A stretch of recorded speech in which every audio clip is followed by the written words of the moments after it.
What's up, YouTube, and welcome back to my channel. And I just watched the game. Georgia beat LSU 50 to 30. I'm sorry. And Georgia just continues to win, won in dominant fashion, man. LSU tried to fight back in the game, but Georgia was just too dominant. And Georgia won the SEC. The last time they won, I think it was in 2017, and I think Auburn. Yeah, they played against Auburn that year, and it's been a while since they won it, but they finally got one and finally got over the hump for beating the LSU team. The last, I think, two outings, LSU was able to beat Georgia, but Georgia completely dominated this matchup. And I got the stats for the game. Like I said, Georgia won the game 50 to 30. And like I said, LSU had some success, but it was really, really late. They was able to score a touchdown early and everything like that. It wasn't never close, though, basically. And Stetson Bennett, once again, this guy continues to dominate. He had a really, really good day passing the ball. He threw for 274 yards with 4 touchdowns on the day. So hats off to Stetson Bennett. This guy just continues to, shock the world and prove doubters wrong. Guy was a walk-on and on his way to being back in the playoffs. And that's definitely a story, can't help but, feel good for him and everything like that. He's just doing a phenomenal job for Georgia. Dijon Edwards, he had a good day on the ground. He had 77 yards. But Kendall Milton, he had 113 yards on the ground. Kenny McIntosh had 55 yards, but he was able to get 2 touchdowns. So those were only 2 touchdowns rushing Georgia was able to get. But like I said, Stetson Bennett had a great day with 4 touchdown passes. He threw one to Brock Bowers. He had 81 yards on a touchdown. Ladd McConkey had 69 yards with a touchdown. Dylan Bell got a touchdown. Darnell Washington was able to get one with 14 yards receiving, but he got a touchdown. So this Georgia team, man, like I said, this team can pass on you, but of course they got that mauling rushing attack as well. This Georgia team, I just don't see anybody beating them, man. I mean, the defense is phenomenal. I know people saying, you look at the score, it's like 30 points, but still, man, like, Georgia's defense is most complete defense I haven't seen all season. I mean, can stop the run.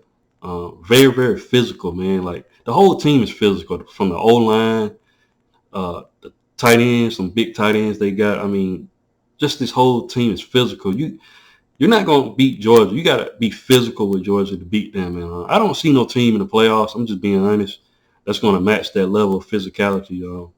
They just maul you to death, man. They just very, very physical. You got to win the line of scrimmage with Georgia.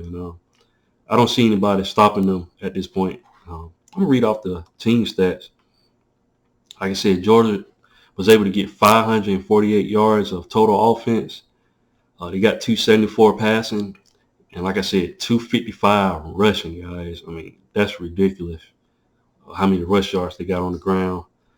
You look at the rush, they was averaging 5.8 yards per rush, rushing for Georgia. So, like I said, very, very dominant. Now, LSU, Jaden Daniels, for the most part, he came in the game, he passed for 208 yards, actually, and he had a touchdown himself, but he threw an interception. Then, he got hurt in the game, and he was actually hurt before this game started. He got hurt his last game, and you could tell he wasn't the same Jaden Daniels because he wasn't able to scramble out the pocket like how you normally would. He was limping most of the game. They inserted Garrett Nussmeier, and I'm going to be honest, guys. Garrett Nussmeier came in there. He threw an interception, but he threw for 294 yards with 2 touchdowns. So, I think he's the son of, Nussmeier, the offensive coordinator. I'm pretty sure that's his son. And he came in and he was able to get 2 touchdowns.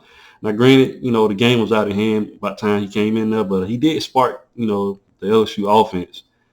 But for the most part, the highest rusher was Josh Williams. He only had 55 yards on the ground rushing.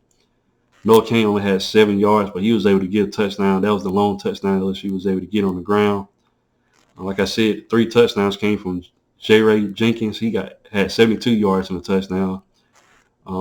Malik Neighbors had 128 yards and a touchdown. So Malik Neighbors had a good day receiving.